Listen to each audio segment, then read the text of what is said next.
закрашены в белый цвет. Хлопья снега создают покрывало, попадая на землю. Рано темнеет, но тем не менее это на руку тем, кому мешает суета.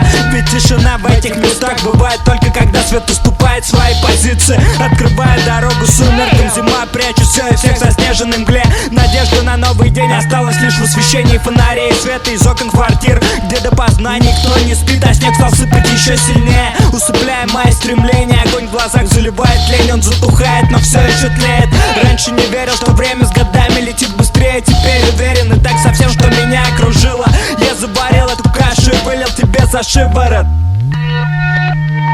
Все закрашено в белый цвет, а я в комнате за столом, лампа на столе. Это музыка и больше ничего не нужно. Холодный воздух снаружи будто что-то шепчет мне. Всю грязь, севшую на земле, уносит порывами ветра, оставляя лишь снег. Точнее его сугробы. Это время, этот город подняли по статусу многих, но еще больше угробили. Стараюсь не поддаваться фобиям, более или менее тело и мозг подлежат замене. Их будоражит больное воображение, а я ожидаю жару и грибные дожди. Кручу виражи, качу, куда глядят глаза. Пурга летит в небеса.